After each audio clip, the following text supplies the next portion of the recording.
Hello कुलेकर. मी शीतल साखरे. तुम्हाला तर माहितीच आहे की अन्न वस्त्र निवारा ही जशी आपली गरज झाली आहे तसंच मोबाईल आणि इंटरनेट ही सुद्धा आपली गरज झालेली आहे. पण याचाच वापर करून आपल्याला हॅकर्स किंवा फ्रॉडर्स फसवतात. त्याला सायबर क्राईम असं म्हणतात. तुम्हाला माहिती असेल सायबर क्राईम म्हणजे काय. पण त्याच्याच बरोबर त्याचे वेगवेगळे टाइप्स सुद्धा असतात. त्यामधलंच एक म्हणजे ट्रेडिंग ऍप फ्रॉड. वेगवेगळे ट्रेडिंगचे ऍप्स यूज करून लोक आपले पैसे गुंतवतात. पैसे गुंतवल्यानंतर त्यांना त्याच्यातून लॉस होतो किंवा ते त्या ऍप थ्रू फसतात. पण असं होत असेल तर आपण काय करायला हवं याबद्दल आपण चर्चा करूच की ट्रेडिंग ऍप फ्रॉड कसे ओळखायचे किंवा ते ऍप फेक्स आहेत का किंवा फेक नाही आहेत का हे कसं ओळखायचं याबद्दल आपण चर्चा करणारच आहोत. त्याबद्दल आपण एक अशा व्यक्तींना भेटणार आहोत ज्यांच्यासोबत ट्रेडिंग ऍप फसवणूक झाली आहे. चला तर मग आपण जाणून घेऊया त्यांच्याकडनंच की ते या ऍप थ्रू कसे फसले. नमस्कार सर. सर तुम्हाला तुमच्यासोबत ट्रेडिंग ऍप फ्रॉड कसा झाला? मी एका फेसबुकवर माहिती बघत असताना एक ट्रेडिंग ऍप बद्दल माहिती आली होती. तर त्या ट्रेडिंग ऍपला लिंकवर क्लिक केलं मी त्यावेळेस आणि ते ओपन झाल्यानंतर मला ट्रेडिंग बद्दल माहिती दिसली त्याच्यात खूप. आणि जनरली ट्रेडिंग बद्दल थोडी बहुत मला माहिती होती की कंपनीचे शेअर्स वगैरे ते चालतात हे. त्या हिशोबाने त्यांची जी माहिती मला सविस्तर व्यवस्थित जाणली. त्यामुळे मी त्याच्यात एक थोडसे माझी अमाऊंट जी आहे एक 5-10 हजारापासून मी सुरुवात करायचा विचार केला आणि एक 10,000 रुपये मी मिनिमम अमाऊंट त्याच्यामध्ये टाकली. आणि पूर्ण त्यांचा डाटा वाचल्यानंतर मला या ट्रेडिंग ऍप बद्दल थोडासा ट्रस्ट आला, विश्वास आला की व्यवस्थित आहे. कारण माझ्या मित्रांनी बी काही जणांनी या ऍप मध्ये जॉईन झालेले होते. त्यांचा बी जो अमाऊंट जो आहे तो मला ग्रो करताना दिसला होता. म्हणून मी त्या ऍपला जॉईन झालो आणि जे 10,000 रुपये मी टाकले होते त्याच्यामध्ये 5-10 दिवसानंतर मला त्या अमाऊंटची तिप्पट अमाऊंट झालेली दिसली. जे बराचसा मुनाफा चांगला दिसून लागला. आणि मी त्याच्यात पूर्ण माहिती माझ्या त्या ऍपनुसार कसे पैसे वाढत आहे, फ्लो चार्ट त्याचा ग्रोईंग दिसत होता. त्यामुळे मला त्याच्यावर विश्वास केला की नाही व्यवस्थित चालू आहे हे सगळं काही. आणि इतर माझे मित्र जे काही जॉईंटला होतीच त्याला तर त्यांचा एक पैसा ग्रो दिसत होता. त्यामुळे मला थोडीशी एक पैसा जास्त वाढवा म्हणून एक लालूच म्हणून झाली. आणि मी विचार केला की आपण अजून थोडा पैसा याच्यात इन्व्हॉल्व करावा. आणि काही मी अमाऊंट माझी 50-60 हजार रुपये मी अजून त्याच्यात टाकली अमाऊंट. आणि एकंदरीत माझं आता त्याच्यामध्ये म्हणजे 50 आणि आता वाढलेली जी अमाऊंट अशी लाख अमाऊंट माझी त्याच्यात गुंतलीच. आणि लाख रुपयाचं मला मी होल्ड करून शेअर मार्केट सारखं ते ट्रेडिंग वॉच करत होतो ऍप ती. आणि त्या ऍप मध्ये माझा अमाऊंट चांगला ग्रो 1.5-2 लाखापर्यंत गेल्यासारखा दिसत होता. मग सर तुम्ही या ऍप फ्रॉड मध्ये कसे फसले? तर नंतर माझा असा विचार झाला की आपण एक याच्यातून पार्शियल विड्रॉल करावा. आणि पार्शियल विड्रॉल करायसाठी मी माझी रिक्वेस्ट टाकली त्या ऍपमध्ये त्यांच्या कन्सल्टिंग नुसार. आणि मी त्यांना म्हटलं की माझी जी अमाऊंट वाढलेली आहे मला 1 लाख रुपयाची गरज आहे, 1 लाख रुपये मला देण्यात यावे आणि बाकी सर्टन अमाऊंट मी त्याच्यात राहू दे. त्याच्यानंतर त्या रिक्वेस्ट कडे माझं फॉलो झाला नाही. आणि नंतर मी माझ्या मित्र जे जॉईन होते त्यांना बी या गोष्टीचं मी माहिती दिली आणि त्यांनी देखील या विषयावर विचार करून त्यांनी देखील प्रयत्न केला पार्शियल विड्रॉलचा. तर त्यांचा आणि माझा सारखंच नॉन रिप्लाय आला त्यांच्याकडनं. आणि कोणत्याही प्रकारचं त्यांच्याकडनं पॉझिटिव्हली आन्सर न येता आम्हाला त्या ग्रुप मधून काढून टाकलं त्यांनी. ज्या ऍप ग्रुप मध्ये आम्ही जॉईन झालो होतो. नंतर आम्ही फोन लावण्याचा प्रयत्न केला, त्या फोनचंही आम्हाला काही बॅकअप आला नाही. कोणत्याच प्रकारचा आम्हाला त्याच्यावर फीडबॅक न येता आम्ही फसवणूक झाल्यासारखे आम्हाला पूर्ण जाणीव आली त्यावेळेस. आणि मी पूर्णपणे फसलो, मला लक्षात आलं, माझ्या मित्रांनी लक्षात आलं. त्यामुळे मग मी विचार केला की आपण याच्यातून कसं निघावं. तर एकदा सहज माझे काही पाहुण्यांना घरी सोडायसाठी मी गावाला जायसाठी आम्ही स्टेशनवर होतो तेव्हा मला एक पॉम्पलेट दिसलं होतं सायबर फसवणूक बद्दल त्यांची माहिती देण्यासाठी असं त्याच्यावर लिहिलं होतं. काय फंक्शन झाले तुमची त्यावर. त्यावेळेस मला वाटते खंडेलवाल कॉलेजचं नाव होतं त्याच्यावर. त्यामधील विद्यार्थ्यांकडे ती वाटप झाल्यासारखी दिसते ती. तो एक पॉम्पलेट मला दिसला आणि त्या पॉम्पलेटवर मी ती माहिती वाचल्यानंतर सायबर पोलीस स्टेशनला मी कंप्लेंट केली. 1930 नंबर असं काही होता त्यावेळेस 1930. आणि त्याच्यानंतर मी त्यांना कॉल केला. कॉल केल्यानंतर मला त्यांच्याकडनं पूर्णपणे सपोर्टिंग अँसर व्यवस्थित उत्तर भेटले आणि मी त्यांच्याशी कॉन्टॅक्ट केल्यानंतर त्यांनी मला कोर्टमध्ये आपल्या हा पूर्णपणे जो झालेला आहे घडलेला माहिती सांगावी आणि कोणत्या मार्फत तुम्ही बँकेमार्फत हा व्यवहार केला त्याचा पूर्ण त्यांनी डिटेल्स तुम्ही त्यांना द्यावी, कोर्टमध्ये सादर करावी. आणि हे सादर केल्यानंतर कोर्टाने मला योग्य न्याय देऊन माझी जी प्रिन्सिपल अमाऊंट जी होती व्यवस्थित, म्हणजे मी सुरुवातीला 10 लावलेली होती, नंतर जी 50 लावली, ती माझी मुद्दल अमाऊंट मला बँकेमार्फत परत भेटली. ते मला ते तेवढा तरी सॅटिस्फाईड झालं की माझी मुद्दल मला पूर्ण मिळाली. त्यात सावरलो. जो ट्रेडिंग ऍप फ्रॉड आहे आपल्याला माहितीये तो होतो कसा, तो झाला तर आपण काय करू शकतो, पण आता महत्वाचा टॉपिक म्हणजे की तो रिपोर्ट कसा करायचा.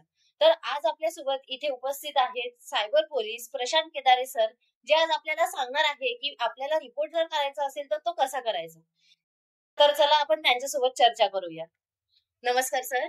नमस्कार सर. जर असा क्राईम आपल्यासोबत होत असेल तर आपण रिपोर्ट कसा करायचा. रिपोर्ट करायचे 2-3 प्लॅटफॉर्म आहे आपल्याकडे. एक तर सर्वात पहिले आपण जिथे राहता त्या पोलीस स्टेशनला जाऊन आपण रिपोर्ट करू शकतो. जर आपल्याला ऑनलाईन करायचं असणार तर एक आपल्या NCCRP national cyber crime reporting portal आहे, त्यावर सुद्धा आपण ऑनलाईन रिपोर्ट करू शकता. अदरवाईज 1930 सायबर क्राईमचा हा नंबर आहे, त्या नंबरवर आपण फोन करून आपली तक्रार नोंदवू शकतो. त्याचबरोबर आपल्याला जर सायबर पोलीस स्टेशन जवळ असणार तर तिथे त्वरित जायचं आहे, कारण की आपले जे पैसे वगैरेचा फ्रॉड झालेला आहे, फायनान्शियल फ्रॉड, तिथे तुमचं त्वरित पैसे वाचवण्याचं काम सुरू होऊन जाणार आणि तुमची तक्रार पण नोंदवल्या जाणार. बरोबर. आणि त्यानंतर जर तुम्हाला सायबर क्राईम झाला तर रिपोर्ट दिल्यानंतर तुम्हाला त्वरित पोलीस ऍक्शन घेणार, तुमचे पैसे वाचवण्याचा प्रयत्न करणार, त्याचबरोबर जे आरोपी आहेत त्यांना शोधण्याचा प्रयत्न करणार.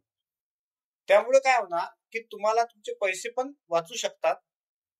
अदरवाईज तुम्ही जर लेट गेले तर तेवढे आपल्याला पैसे वापस येण्याची शक्यता कमी राहते. म्हणजे जर आपल्यासोबत असा क्राईम होत असेल तर आपण जेवढ्या लवकर पोलीस स्टेशनला जाऊन आपण त्यांना सांगितलं आपल्यासोबत काय क्राईम झालाय तर ती केस लवकर सॉल्व्ह होते. बरोबर सर. बरोबर. पैसे वाचण्याची शक्यता वाढतात. NCCRP खूप छान पोर्टल आहे, गव्हर्नमेंटने आपल्याला छान पोर्टल दिल्यामुळे भरपूर लोकांचे पैसे आपण परत करू शकलेलो आहे त्यामध्ये आणि वाचवू शकलेलो आहे. बरोबर. एखाद्या ऍप वरून जर फ्रॉड झाला असेल तर आपण त्याच्यामध्ये ट्रेडिंग करत असणार तर ते आपण पाहिलं की तो फ्रॉड कसा होतो, पण तो फ्रॉड होऊ नये म्हणून आपल्याला काय करायला हवं किंवा काय सिक्युरिटी टिप्स आपल्याला फॉलो करायला हवं, त्यासाठी आपल्यासोबत आज इथे आले आहेत ट्रेडिंग एक्सपर्ट आकाश सर. ते आपल्याला आज माहिती देणार आहेत की कोणत्या ऍप्स लिगल आहेत किंवा कोणत्या ऍप्स फेक आहेत. तर चला आज आपण त्यांच्यासोबत चर्चा करूया. नमस्कार सर. सर, जसं आपण पाहिलंय की ट्रेडिंग ऍप फ्रॉड्स भरपूर आता वेगवेगळे फ्रॉड ऍप निघालेले आहेत, पण ते लीगल आहेत की नाही किंवा फेक ऍप्स असतील तर ते कसे ओळखायचे याबद्दल तुम्ही आम्हाला थोडी माहिती द्या. सर्वात पहिले तर जे पण ट्रेडिंगशी रिलेटेड जे पण गोष्टी राहतात त्याला ऑर्गनाइज करण्यासाठी एक संस्था आहे आपल्या देशात, त्याचं नाव आहे SEBI, security exchange board of India. ठीक आहे. म्हणजे कोणती पण कंपनी कोणत्या कंपनीला लायसन्स दिलेला आहे ट्रेडिंग करण्यासाठी, म्हणजे ब्रोकरशिप दिलेली आहे, त्याचा वर नजर ठेवण्यासाठी मेन काम आहे सेबीचा. तर तुम्ही सर्वात पहिले काय करू शकता, सेबीच्या साईटवर जाऊन चेक करू शकता की आपल्याला जो पण जिथून लिंक आली आहे तो व्यक्ती त्या साईटवर सेबीच्या याच्यात register as a sub broker किंवा ब्रोकर म्हणून आहे की नाही, हे जाऊन आपल्याला चेक करायचं आहे. ठीक आहे. जर तुम्ही कंपनीच्या थ्रू करत असेल तर तिथं तुम्हाला मेन कंपनीचे नाव माहित पडून जाणार. जसं फॉर एक्झाम्पल म्हटलं तर इंडियामध्ये टॉप 3 कंपन्या सब ब्रोकर आहे, एंजल वन, ग्रो आणि झिरोदा. तसे खूप सारे आहे. मी टॉप 3 चे तुम्हाला नाव सांगितलेले आहे. तुम्ही सर्वात पहिले पहा की ही कंपनी आहे का, तुम्ही ओळखता का त्या कंपनीला. जर खूप वेळ असंही होते की खूप जण डमी कंपनी नाव सेम ठेवता आणि डमी ऍप पण तुम्हाला लिंक पाठवता. तर अशा वेळी तुम्ही काय करा, समोरच्या व्यक्तीने जे पण तुम्हाला लिंक पाठवलेली आहे त्याला तुम्ही त्याचा रजिस्ट्रेशन नंबर मागा. जो पण त्याला, कारण की तो सेबीकडे रजिस्टर असेल, ठीक आहे, किंवा तो जो पण सब ब्रोकरशिप पाहत आहे, ज्याची पण ब्रोकरशिप त्याच्याकडे, त्याला त्याचा रजिस्ट्रेशन नंबर मागा. तो रजिस्ट्रेशन नंबर तुम्ही सेबीच्या साईटवर जाऊन व्हेरीफाय करू शकता. पण सपोज तो व्यक्ती तुम्हाला रजिस्ट्रेशन नंबर नाही देत आहे आणि डायरेक्ट लिंक थ्रू तुम्हाला पैशाची मागणी करत आहे आणि तो पैसा तुम्हाला त्या ऍपमध्ये ना ऍडजस्ट करता डायरेक्ट त्याच्या अकाउंटमध्ये बोलवत आहे, तर ते तुमच्यावर फ्रॉड होत आहे. कारण की कोणताही ऍप जर लिगल असेल आणि त्याच्यात तुम्ही जर पैसे ऍड करत असेल, डिपॉझिट करत असेल, तर ते त्या पैसे त्याच्या ऍप डिमॅट अकाउंटमध्ये जातात. कोणत्याच व्यक्तीच्या पर्सनल अकाउंटमध्ये ते पैसे जात नाही. ठीक आहे. Okay sir. आतापर्यंत आपल्याला ट्रेडिंग एक्सपर्ट तसेच विक्टीम यांच्यासोबत कसा क्राईम झालाय किंवा ट्रेडिंग एक्सपर्ट कडनं आपल्याला असं कळलं की हा फ्रॉड होऊ नये म्हणून आपण काय करायला हवं, तसेच सायबर सिक्युरिटी एक्सपर्टनी सुद्धा आपल्याला सांगितलं आपण हा क्राईम कसा प्रिव्हेंट करू शकतो. पण त्याचबरोबर आपल्याला आपल्या कायद्याचं कसं त्याच्यासोबत सहकार्य भेटतं याबद्दल आपण पाहणार आहे. त्यासाठी आपल्यासोबत आज आहेत भूषण सर, ते ऍडव्होकेट आहेत, ते आज आपल्याला कायद्याबद्दल माहिती देणार आहेत. चला तर मग आता आपण त्यांच्यासोबत बोलूया. नमस्कार सर.